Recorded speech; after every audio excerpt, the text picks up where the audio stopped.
Alrighty, ladies and gentlemen, welcome back to the channel. And today it is Wednesday, and you know what that means. We're doing some Wednesday wisdom. Reading from Dr. Wayne W. Dyer's The Wisdom of the Ages. Some nice tea. Hope you got yourself a nice beverage and you're ready to sit back and take it in. Take in some wisdom, 60 Days to Enlightenment. I don't know if you could really read this book and understand it all in 60 days, but we're coming to you here, ladies and gentlemen, with a chapter titled Self-Reliance. And this is from Ralph Waldo Emerson's Self-Reliance. And last time on Wednesday Wisdom, Wisdom of the Ages, it was a chapter titled Judgment, also by Ralph Waldo Emerson. Well, no, the chapter's by Wayne Dyer, but it's on something that Emerson wrote. And so this is Wayne Dyer explained previously in the other chapter that Emerson is the one that he chose to include twice, back to back, in this Wisdom of the Ages, because he just has so much to offer. And he was such a great influence to Wayne Dyer himself. And so let's dive right into Emerson and Dyer and my own extrapolations and thoughts on these ideas. All right, ladies and gentlemen, self-reliance. From self-reliance, these are the voices which we hear in solitude. They grow faint and inaudible as we enter into the world. Society everywhere is in conspiracy against the manhood of every one of its own members. Society is a joint stock company in which the members agree for the better securing of his bread to each shareholder, to surrender the liberty and culture of the eater. The virtue in most request its conformity. Self-reliance is its aversion. It loves, it loves, not retaliates. I think there might have been a typo there. Realities. Realities. It loves not realities and creators. Realities. Interesting. It loves not realities and creators, but names and customs. There we go. That makes sense. And that's a really deep sentence in its own. It loves not realities and creators, but names and customs. Emphasis added. Whoso would be a man must be a non-conformist. He who would gather immortal palms must not be hindered by the name of goodness, but must explore if it be goodness.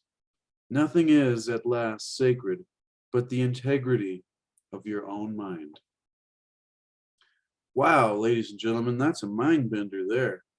Ralph Waldo Emerson wrote that. That was from Self-Reliance. He was an American poet, essayist, and philosopher known for challenging traditional thought. Emerson developed a philosophy that upholds intuition as the way to comprehend reality. Now, Wayne Dyer begins here by saying, the ideas of this one essay, Self-Reliance, have influenced all my writing. And that's huge because Wayne Dyer did a lot of writing. Love me some green tea kombucha. Now, that was a lot of writing, ladies and gentlemen, and I consider, he says, Emerson one of my greatest teachers. Even though he passed on well over a century ago, Ralph Waldo Emerson was known as much for his essays as for his poetry, and perhaps his best known and most frequently quoted essay, Self-Reliance. This provocative American author, known as the father of the Transcendentalist movement, examined in depth the basic tenets of what it means to be your own person.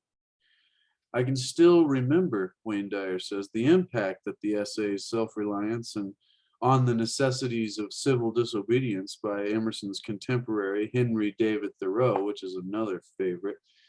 That's where my favorite quote comes from, Dr. Thoreau. But had both of these guys, sorry, I cut us off there. I do that too often, don't I? But the impact of the essay, Self-Reliance, and on the Necessity of Civil Disobedience had on Wayne Dyer when he was 17-year-old high school student. In this brief excerpt, Emerson speaks to the necessity of being a nonconformist, to be fully alive, and resisting enculturation. Society demands conformity at the expense of individual liberty. He asserts it demands that you fit in or become an outcast. And, don't so many of us feel this way throughout our entire lives? It's like we have to, it's like that question, like, wait, if I do this kind of stuff, what are they going to think of me? What is everybody going to think of me? And they're going to think I'm crazy. And I don't want to have everybody think I'm crazy because I'm not going to fit in, and then I'm going to be an outcast. And when you start to evolve and transcend through the levels of consciousness and get to higher levels, and you evolve your own self faster than that of the tribe is going to come back to you and say, well, wait a minute here, you can't be doing this. You're evolving faster than the rest of us. And it's the old crab in the bucket. They try to pull you back down. And so, that was just another way to think about what's being said here. And so, nonconformists and resisting enculturation. And so Emerson insists on the integrity of the individual mind, maintaining that it is essentially sacred. Now remember that Emerson was also a minister who was informing us that the mind is what is sacred, not the rules, laws, or societal mores, but your mind. Further on in Self-Reliance, Emerson declares, no law can be sacred to me but that of my nature. That of my nature. This profoundly courageous statement is this profoundly courageous statement is from a fearless man who knew that divinity and sacredness are not in the intuitions of the church, but in the minds of the individuals, ladies and gentlemen. It's a powerful point there. Our conduct makes us divine creatures, not our memberships. And I would say not even I would say we're already divine creatures. We are already a part of creation.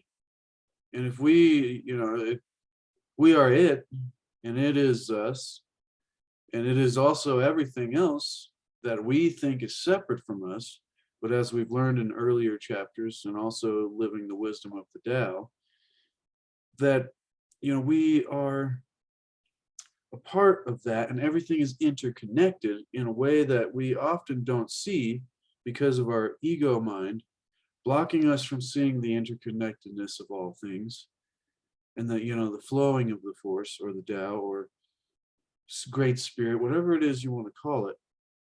And I think it's important for us to know that we, despite our conduct, because right here it said our conduct makes us divine creatures, not our memberships.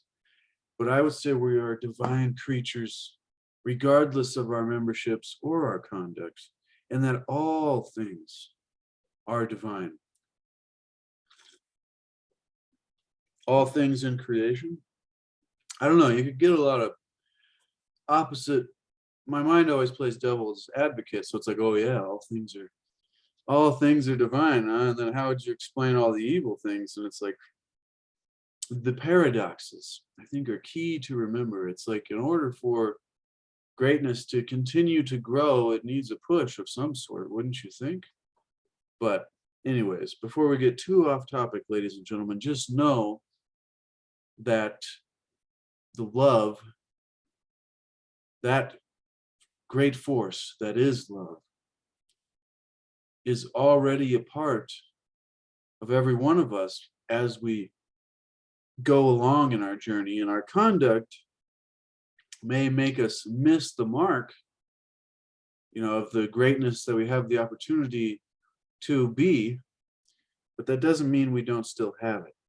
And that goes beyond our conduct and our memberships. And how we use our minds, Wayne Dyer continues, as free-thinking people is what makes us sacred, not how we cite the laws and protect our malice or vanity. So when you stop to consider most of the evils that have been perpetuated on humanity, they have virtually all been accomplished under the protective custody of society's laws. Think about that one, ladies and gentlemen. Socrates was murdered because the law said it was proper to do so, to dispose of intellectual dissidents.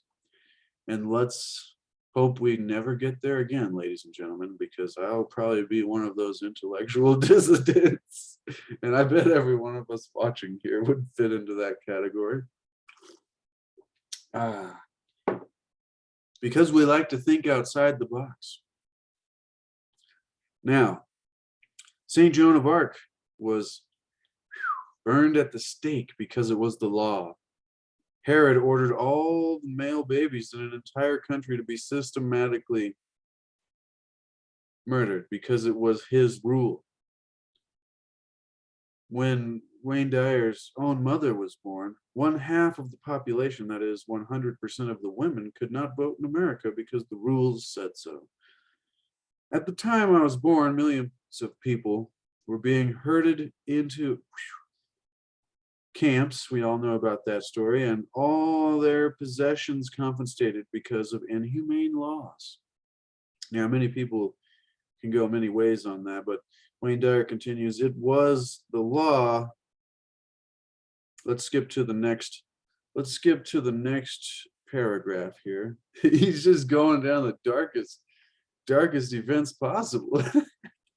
but the main point was that it's the laws and the rules that we create that causes so much of these dark things to be possible, which is a paradox in itself, because you would think that these rules and laws and things were created to keep these dark things from happening, ladies and gentlemen.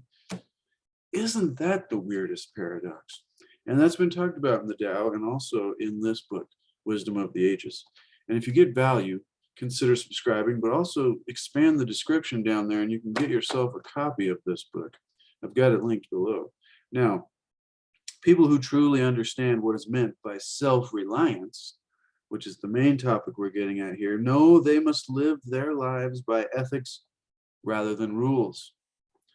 It is possible to find some obscure law or rule or societal tradition to justify virtually anything. Those who do not give priority to the integrity of their own mind will indeed cite laws to explain why they do what they do. And see, this is a key distinction here, because people might take what we're talking about here saying, oh, so anybody, you could just do whatever you want to do and there should be no laws and it should be crazy. And it's like grow up, man. You're obviously thinking low level still, if that's what you're thinking from this. It's like, no, we're talking about nature, divinity, harmony, and how, let me say that again, ethics rather than rules. It is possible to find some obscure law and rule or societal tradition to justify anything. And so if you're not going by ethics, then you will do that. And those who do not give priority to the integrity of their own mind will indeed use laws and things to explain why they do what they do. Aspiring to be more sacred means shedding your reliance on conformity. Interesting. Emerson went on in his own provocative essay to say, I am ashamed to think how easily we capitulate to badges and names, to large societies and dead institutions. He spoke openly of the long-held but immoral institution of slavery, which was protected by law. He continued, I ought to go upright and vital and speak the rude truth in all ways. If malice and vanity wear the coat of philanthropy, shall that pass? Recall, if you will, that Emerson was speaking and writing like this while slavery was legal and protected by society. What does this essay on self-reliance say to us today? Wayne Dyer asks. It encourages us to cultivate ethics rather than rules or laws as the governing inner light for ourselves. If we know what is right, it will be in harmony with spiritual principles, ladies and gentlemen. And that's what we're talking about. He should have said that like 10 times throughout this. If we know it is right, it will be in harmony with spiritual principles. See that when he was talking about ethics rather than rules, that's what I was thinking. Harmony with spiritual principles, many of which have been written about in this book and talked about on this channel and expanded upon by myself. So if you're new to the channel, go back and check out some of the other videos because you'll love them all. Now, this is awesome, ladies and gentlemen, many of which have been written about and talked about in this book and on this channel. So for example, Wayne Dyer continues, mercy. The law shows no mercy when it lawfully executes prisoners, when lawmakers, jurors, or the press say that the perpetrator showed no mercy. So why should the law? You must seek your sense of what is right to formulate your opinion. If mercy is an essential aspect of your spiritual practice, then citing someone else's lack of it is hardly justification to ignore your own inner truth. And that's what this is all getting down to. It's this idea of, your own inner truth, these spiritual principles, and knowing what is right in yourself. That was just so good. If mercy is an essential aspect of your spiritual practice, then citing someone else's lack of it is hardly justification to ignore your own inner truth. This is self-reliance. And this is, ladies and gentlemen, why I'm teaching these spiritual principles, so that we can get to these levels and we'll know what our own inner truth is, and we can flow with the force, or whatever it is you call that thing, great spirit, God, divine intelligence, so that we can operate at a higher level in our lives and live a much higher quality of life with greater happiness, greater joy, greater contentment, peace, and all those wonderful things that we all want more of in our lives. That's not to ignore that, there is a necessity for all aspects of life, and that must be honored too. But this is self-reliance, he says, not thinking like the herd or citing its rules as your rationale for your own inner truth. Emerson does not ask you to deliberately disobey any laws, rather to use your own sense of ethics in running your life. He makes it clear that whoso would be a man or woman, if you get caught up on that, and he did put that in quotes in there for you, ladies, must be a non-conformist. Whoso would be a true, I'll say, man or woman, must be a non-conformist. Because how can you really, I'll add this, how can you really be yourself, the true version of yourself, if you are a conformist? If you're conforming and changing yourself to fit in with every little thing so that everybody's okay with who you are, and you feel liked and you feel a part of the team or whatever it be, part of society, how can you really be your own true self? Unless you've discovered that and you're coming back to the game to play it from a different perspective, to be in the world but not of it. It's a good one, ladies and gentlemen. Now, I suggest that the best way, Wayne Dyer continues, to employ this profound truth from Emerson is to learn how to be quietly effective in your life. And see, every bit of both of these books gets to the keys of manifesting. And some of these little things like that, ladies and gentlemen, are the keys to manifesting. Is that the best way to employ this profound truth is to be quietly effective. That is, have no need to make public pronouncements about how you refuse to conform, and instead take solace in the comfort of your own inner strength and proceed as a silent individual who knows how to rely on yourself, being the change you want to see, ladies and gentlemen. Being the example, maybe, is a good way to put it. It's like you don't tell everybody how they should be, because you deal with this when you start to get on this path of self-improvement, whatever you want, enlightenment and all these things, but personal development. And when you learn these things, you want to go out and tell everybody how they should be, because you start experiencing these fantastic results for your own self in your own life. And you're like, man, everybody should be doing this. Why aren't they doing it? You find out that almost nobody is ready. I mean, it becomes more and more as we enter this new time, this new age of Aquarius. But, we might still have a few thousand years before we have an enlightened society. So, and it may be 10,000+ years. But so, I was getting off topic there. To be quietly effective, take solace in the comfort of your own inner strength. Ah, yes, we have to be the example, because when we try to change people, it almost backfires. Oh yeah, the great saying, you can lead a horse to water, but you can't make it drink. And then I added, if you try to force it to drink, you can drown the horse. And then my great friend added, well, actually, more often, if you try to force it to drink, you'll probably get kicked, and you'll end up hurting yourself rather than the horse. Rather than helping the horse, you'll hurt yourself and the horse. You see where I'm going, ladies and gentlemen? It's just a backfire. So you got to let this stuff happen real naturally. You got to be the example yourself, be the change you want to see. And then by the mirror effect, people will see you doing what you're doing as somewhat of a mirror.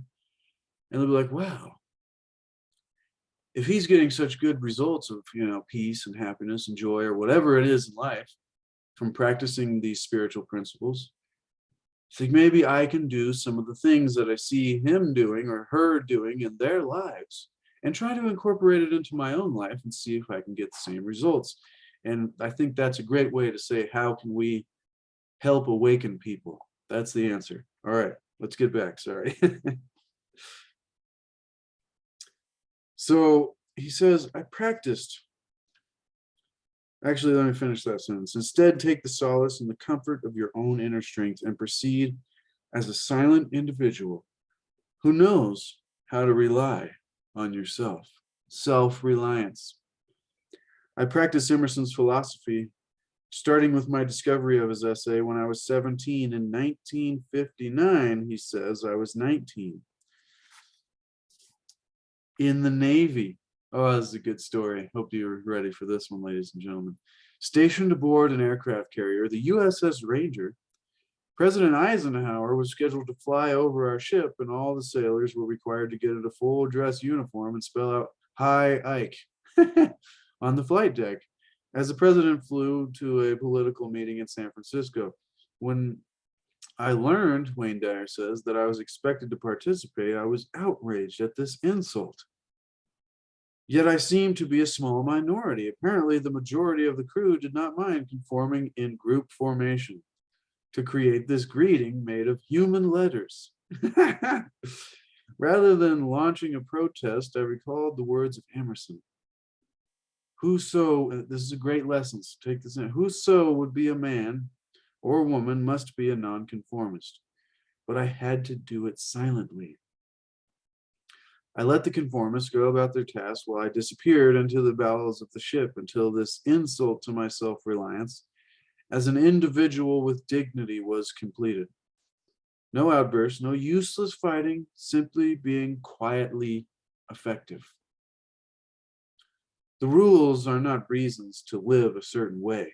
And that's important to understand, ladies and gentlemen. These spiritual principles that we talk about, or it goes both ways. The rules that he's talking about getting rid of, but also the rules that we have on this spiritual path of, whatever you want to call it. I think enlightenment's got overused and overplayed by all the fluffy people out there.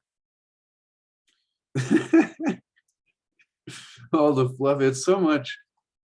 It's hilarious how when all this started out, it was just a bunch of fascination, but now there's groups of people that are like, oh, the new agers, these guys. And it's like we've separated into groups again. It's like, sorry, I'm getting off topic there, but you know, as we advance through these ways, these rules are not reasons to live a certain way. It is the integrity of your own mind that you must first consult if you are ever to experience this quality of self-reliance. And that's what I've learned in my journey of trying to connect with source or creation or whatever that, you know, organizing intelligence is. It's exactly that way. It's like, it is the integrity of your own mind that you must first consult if you are ever to experience the quality of this thing, whether it be self-reliance or manifesting in your life or having a connection to the flow. All of these things, it's like something you come to know yourself through conscious contact. It's not, there's a great song by Rush. I've been listening to a lot of Rush lately. Love some Rush, ladies and gentlemen. Leave me a comment. Let me know if you like some Rush. But it says, I don't believe in belief, and I don't have faith in faith. And it says, you can call me faithless. You can call me faithless. But he says, I still cling to hope, and I believe in love. And that's faith enough for me. So I think what's being got at there, or the idea, is that, you know, faith is kind of separate from having true hope. I don't know, you could argue that, but then belief compared to knowing and love, no comparison. And there's a difference there between having that conscious contact and knowing rather than just believing. Hope and love, ladies and gentlemen. I think that's what's important to me there. That every one of us in our lives have hope and love. Now I'm dragging this on a bit. Don't worry, we're almost done here. So this lesson applies, Wayne Dyer continues, to all areas of your life. From making decisions for yourself about how you spend your free time, to how you dress, to what you'll eat and how you'll raise your children. Don't let the voices within you grow faint and inaudible in favor of that societal conspiracy against us. Be ourselves, be yourself, and run your life by what you know to be right in harmony with your spiritual essence. That is, by the integrity of your own mind.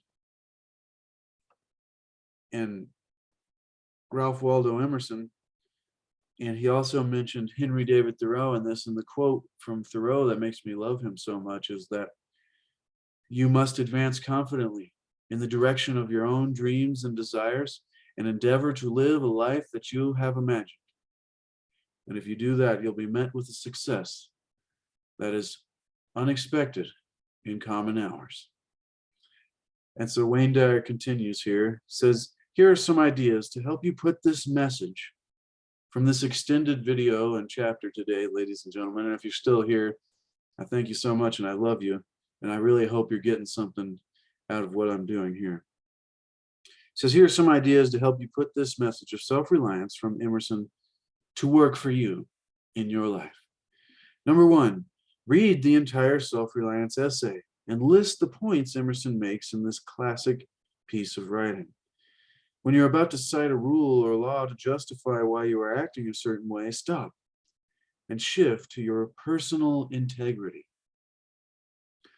Do what you do because it is right and fits in with your spiritual truths. If you know forgiveness to be divine, ladies and gentlemen, then don't cite a law to justify your unwillingness to forgive. Number three, practice asking yourself if you are dressing or behaving in ways that please you or to fit in. Am I wearing this or doing that because I like it? Now, this one goes for a lot of us, I think. Or because it is so important for me to fit in. Then make the self-reliant choice to see how much better you feel. Declare your independence. Let's see, 1, 2, 3. Yeah, number 4, declare your independence from your society in terms of your own self-identification. And if you don't get that sentence, then ponder on it, because that's an important understanding there. 2,500 years ago, Socrates declared, that's funny, that's always the time frame he uses for Lao Tzu, too. Were Lao Tzu and Socrates at the same time? Anyways, I am not an Athenian, Socrates said. I am a citizen of the world. You too are a creation of God, ladies and gentlemen, and not restricted by any societal or religious labels or whatever kind of labels that you want to come up with, whether it's New Age, all that stuff. It's like you are creation, a part of it, and not restricted by any labels. Refuse to do anything, this is number 5, simply because everyone else is doing it. And that's a key teaching there when you're trying to discover the hidden wisdom and the hidden truths of the ages, is that when everybody else is agreed on something, you might want to look at it twice. And it's an interesting principle to go by. Now, number 5 was refuse to do anything simply because everyone else is doing it. If it fits in with your definition of ethical or right, then by all means proceed, irrespective of what those around you are saying or doing. So in summary today, ladies and gentlemen, be yourself, respect yourself, and create a harmonious relationship between the integrity of your own mind and your daily conduct. Boom. And if that's not a boom to knowledge, ladies and gentlemen, I don't know what is. That is wisdom of the ages. I just want to say that last bit again. Respect yourself and create a harmonious relationship between the integrity of your own mind and your daily conduct, and be yourself. And I'll add, know thyself, and work on that. Practice knowing thyself, and continue in your life to make happy. I always stutter at the end. Continue in your own life, ladies and gentlemen, to make happiness the way, not the goal. Because if happiness is our activity, or if joy or respecting ourselves or this harmonious relationship of our own mind and being ourselves and all of these things, if this is the activity of our life, then we're never seeking after it as a result. And so I'd like to clarify when I say seek to achieve and maintain happiness through enlightenment, seek to discover the hidden wisdom of the ages. I mean that we're continually learning how to do that, how to understand that, and how to bring it into our daily conduct, our daily lives, and live a much higher quality of life, ladies and gentlemen. Doesn't that sound fantastic? It does to me. All right, well, I hope everybody got value watching this. I hope you really consider subscribing. Leave me a comment and let me know what you think about this. And, I really hope this makes a difference in my own life and somebody else's life and anybody who needs this, because the wisdom of the ages and living the wisdom of the Tao can really change anyone's life. So thank you to Dr. Wayne W. Dyer, Ralph Waldo Emerson, Lao Tzu, and any other of the wonderful authors and poets that we love to learn from. And so thank you to you, ladies and gentlemen. I wouldn't be here if it wasn't for you. All right, we'll be back in the future with more fantastic wisdom to throw your way.